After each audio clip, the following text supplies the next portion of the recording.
As we told you earlier in the show, a province-wide school strike has been averted, and there is a palpable sigh of relief here at Queen's Park.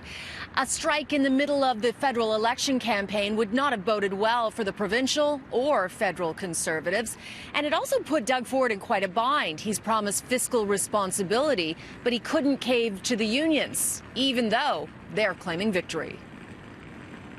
Thanks for opening the piggy bank and allowing us to get the services that we needed for our students. CUPE, which represents school secretaries, custodians, librarians, and education assistants, says it made no concessions during the tense talks. The union was able to restore the Priority School Fund and says that means up to 1,500 lost jobs will be restored. They were also able to keep the current sick leave plan, which was a big stumbling block during the negotiations, and get a modest raise. Premier Doug Ford said in a statement the goal during negotiations was a deal that respects taxpayers. He's been noticeably absent as the talks stalled during the last few weeks. The Premier needs to show some leadership and help resolve the mess that he's created in education. And that starts by coming out of hiding. Battleground Ontario is critical for Andrew Scheer to win. And privately, federal Conservatives have said they're worried about the Ford factor hurting their chances at the ballot box. A recent Angus Reid poll concluded half of Ontario voters will be swayed by Ford's policies.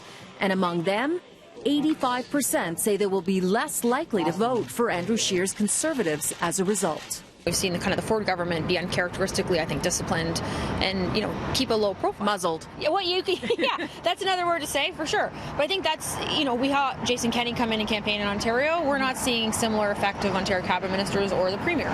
It's smart politics on both of their parts. I think, one, voters and people kind of needed a bit of a cooling off period. The Ford government needed to recalibrate. They had a successful negotiation with support staff, which is a pretty big win for them, and I think a chance to sort of reset the narrative.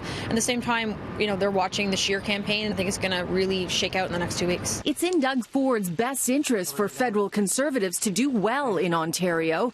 If a lot of Scheer's candidates don't get elected or re-elected, Doug Ford's MPPs will be worrying about their own political futures.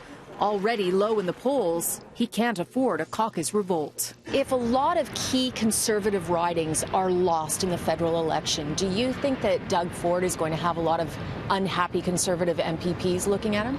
There's a potential for that, right? If they look at the results and say, okay, the Ford factor in Ontario was a direct link to why Scheer did not do well in Ontario. But I do think that is a risk because, this provincial government has dropped an approval fairly quickly for a new government. That means there's also lots of runway for them to recover. Now, strategists say this Thanksgiving weekend will be a turning point in the election. That's when people get together and talk a lot of politics over turkey and decide who they will be voting for.